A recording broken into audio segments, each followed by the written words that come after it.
Nandito din pangalan ni Senator Erwin Tulfo na pinapangalan nilang susunod na chairman ng Blue Ribbon Committee kung sila masusunod. Sinong may alam nito? Dito po si... So, babalikan kita, sir, ha, doon sa details kay Senator Soto. Kay Senator Tulfo? Ako po, magandang umaga po, Your Yes. Honor. Ako po yung involved doon kay Senator Erwin Tulfo. Sir, pangalan tapos pakikwento na lang yung circumstance. Ako po, sir, si Bernard Gumban.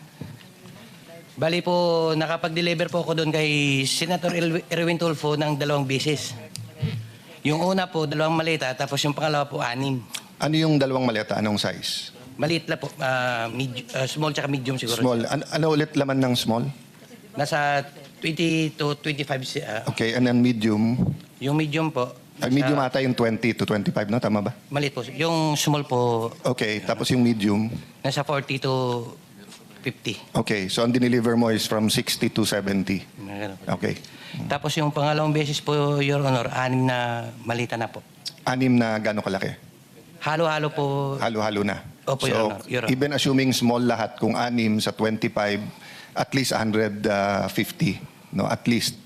Oo. Yes, Your Honor. Saan ang first at saan yung second delivery? Dito la sa may bahay niya po, Your Honor, dito sa Green Hills. Green Hills. Paano nyo alam na bahay niya yun? Tinanong ko po si Mark Tiksay. Sabi ko, Boss Mark, kaninong bahay po ba yun? Sabi niya kay Senator Erwin. So pagdating nyo doon, katulad ng kwento doon sa Ilocos, so may sumalubong, kinuha lang, pinapasok kayo, paanong... Bali po, Your Honor, si Mark po, tsaka si Boss Mark, si Mark Tiksay, tsaka yung contact doon sa bahay ni Senator Erwin, sila po yung nag-uusap niyan. Tapos pagdating po doon sa bahay, ibababa po namin yung mga malita, tapos ihatid doon sa loob. Yung nagre-receive na po yung si Boss Mark na po, tsaka yung nagre-receive yung bala. So hanggang saan ka nakapasok? Nakapasok po ko doon, yung bahay po may basement eh. Hanggang sa ano lang. Yung basement, Pababa.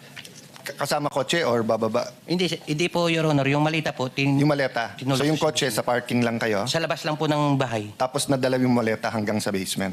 Papasok lang po kasi may sumalubong na po doon eh, yung... Okay. yung ano So po kung yun. halimbawa, madadala namin kayo dun sa mga lugar na sinasabi nyo, matuturo nyo na ito yung bahay, tapos Yes, Your masasabi nyo Honor. dito yung basement. Yes, sir. Yes, Okay. sir.